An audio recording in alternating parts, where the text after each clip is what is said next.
Item ಯಾವುದೇ ಇರಲಿ try ಮಾಡಿ ಆಚಿ ಚಿಕನ್ ಮಸಾಲಾ. ರಾಜ್ಯ ದೇಶದಲ್ಲಿ ಸಿಲಿಂಡರ್ ಕೊರತೆ ಇದೆ. ಗ್ಯಾಸ್ ಕೊರತೆಗೆ ಕಾರಣ ಏನು ಅಂತ ಹುಡುಕಬೇಕಾಗಿದೆ ಅಂತ ಮಡಿಕೇರಿಯಲ್ಲಿ ಮುಖ್ಯಮಂತ್ರಿಗಳ ಕಾನೂನು ಸಲಹೆಗಾರ ಪೊನ್ನಣ್ಣ ಹೇಳಿಕೆ ಕೊಟ್ಟಿದ್ದಾರೆ. 1953ರಲ್ಲಿ ಭಾರತ ಮತ್ತು ಇರಾನ್ ನಡುವೆ ಒಪ್ಪಂದವಾಗಿದೆ. ಇರಾನ್ ಮತ್ತು ಭಾರತದ್ದು 75 ವರ್ಷಗಳ ಸ್ನೇಹ. ನಮ್ಮ ಪ್ರಧಾನಿ ಯಾವ ಉದ್ದೇಶಕ್ಕೆ ಇಸ್ರೇಲ್ಗೆ ಹೋದರು? ಇಸ್ರೇಲ್ ಶಕ್ತಿಶಾಲಿ ರಾಷ್ಟ್ರವಾದರೂ ಭಾರತಕ್ಕೆ ಪ್ರಯೋಜನ ಇಲ್ಲ ಅಂತ ಪೊನ್ನಣ್ಣ ಹೇಳಿಕೆ ಕೊಟ್ಟಿರೋದು.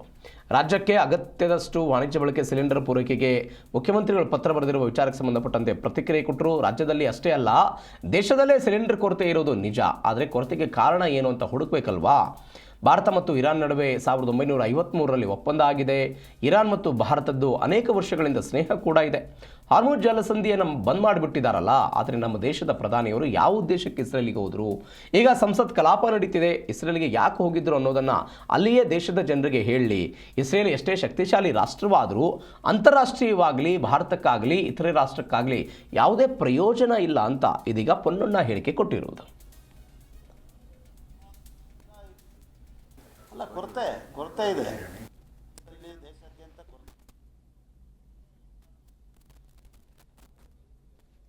1953ನೇ ಇಸ್ವಿನಲ್ಲಿ ಭಾರತ ಕೊರತೆ ಇದೆ. ದೇಶಾದ್ಯಂತ ಕೊರತೆ ಇದೆ. ಮತ್ತು ಈ ಕೊರತೆಗೆ ಏನು ಕಾರಣ ಅಂತ ಹೇಳೋದ್ರ ಬಗ್ಗೆ ನಾವು ಪರಿಶೀಲನೆ ಮಾಡಬೇಕು. 1953ನೇ ಇಸ್ವಿನಲ್ಲಿ ಭಾರತ ಮತ್ತು ಇರಾನ್ ಮಧ್ಯೆ ಒಪ್ಪಂದ ಆಗಿದೆ. 75 ವರ್ಷಗಳ ಸ್ನೇಹ ಭಾರತ ಮತ್ತು ಇರಾನ್.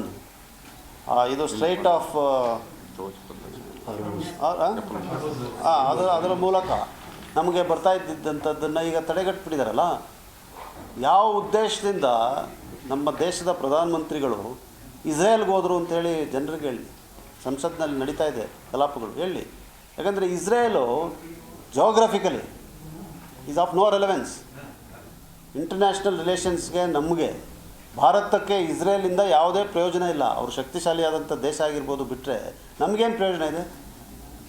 ನಮಗೆ ನಮ್ಮ ಸ್ವತಂತ್ರ ಬಂದಲ್ಲಿಂದ ನಮಗೆ ಅವತ್ತಿನಿದ್ದಂಥ ಸೋವಿಯತ್ ಯೂನಿಯನ್, ಇವತ್ತಿನ ರಷ್ಯಾ ನಮ್ಮ friend, historical friend. Jawaharlal Nehru ಅವರ ಮುನ್ನಾಲೋಚನೆಯಿಂದ ಈ ಒಂದು ಅಂತಾರಾಷ್ಟ್ರೀಯ ಸ್ನೇಹಚಾರಗಳನ್ನು ಬೆಳೆಸ್ಕೊಂಡ್ಬಂದಿದ್ದು. ಇದನ್ನು ಇವತ್ತು ಕೆಡಿಸಿದಾರಲ್ಲ. ಈಗ ರಷ್ಯಾ ಯುಕ್ರೇನ್ರವ್ರ ಮೇಲೆ ದಾಳಿ ಮಾಡಿದಾಗ ನಾವು ಈ ದೇಶದಲ್ಲಿ ಸ್ವಾತಂತ್ರ್ಯ ತಂದಿರುವಂಥ ಅಹಿಂಸಾದ ಘೋಷಣೆಯ ಮೇಲೆ ಸ್ವಾತಂತ್ರ್ಯ ಬಂದಿರುವಂಥ ದೇಶ ಎದ್ದು ನಿಂತು ಹೇಳಬೇಕಾ?